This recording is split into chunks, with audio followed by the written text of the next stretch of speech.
Deputy Prime Minister and Minister of Works and Urban Development Philip Brave Davis today commented on the shooting of his personal aide, Sergeant Andrew Sweeting. Sergeant Sweeting was shot while on duty yesterday by two assailants who attempted to rob him on Gleniston Road. Now, the Deputy Prime Minister was out of town at the time of the shooting. He's satisfied that the officer will be okay, but he said what has happened to him tells us that no one is safe in this country.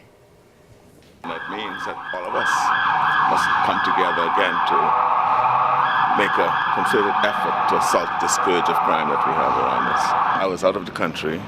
The other police aide was traveling with me, as he elected to have him travel with me.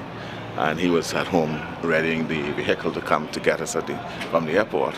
And he said he was cleaning the car to come to collect us, and that's when the incident happened. He's in good spirits. I suspect he's just recovering from the surgeries that he had, exploratory surgeries in respect to his stomach and just to correct the issues with his hand.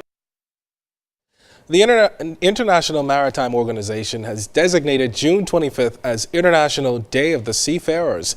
It's specifically set aside to recognize the millions of seafarers around the world who serve on merchant ships delivering cargo and people around the globe.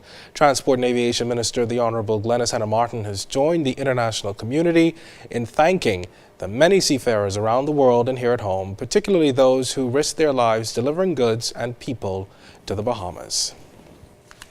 Well, BTC today rolled out a long list of community donations to mark the country's 40th anniversary of independence. The company donated $320,000 in several community programs and charitable causes. BTC has donated $100,000 in support of the underwriting of the Sick Kids Telemedicine Lab at Princess Margaret Hospital. Starting September, 10 students will have access to $50,000 through a BTC scholarship donation to the College of the Bahamas. The Urban Renewal Program, the Urban Renewal Band that is, also received a donation of $20,000 for new instruments. This is truly a gift that will continue giving, and I think it will be a tremendous advance for healthcare in the Bahamas. And on our 40th anniversary, we couldn't have asked for a better gift. The fact that this opportunity is being made available to students from throughout our Commonwealth demonstrates BTC's belief in the talents and abilities of all of our people, no matter the island on which they reside. We're expecting to have 600 young people in the band parading for independence. At present, we must have enough for about 300 or so persons, young people with instruments.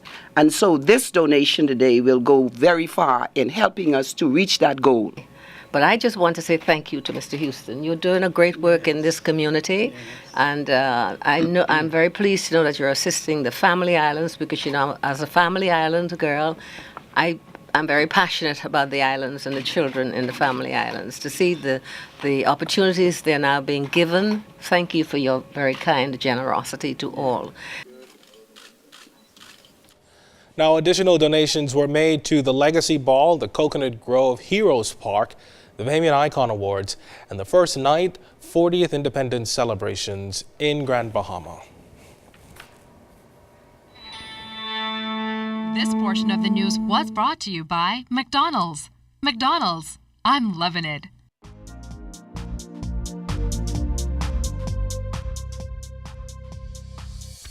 This is your Royal Fidelity Business News. I'm LaDawn Davis. Executives of the Nassau Airport Development Company revealing that the $409.5 million final phase at the Lynden Pinling International Airport is expected to be completed ahead of schedule and within its budget. NAD CEO Vernice Walking making the announcement during a CIBC First Caribbean International Bank's two-day infrastructure conference on Thursday.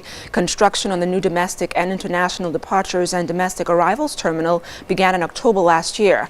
Meantime, LPIA currently facilitates 32 airlines that service some 29 international and 16 domestic destinations. The final phase is expected to be completed before November 20th.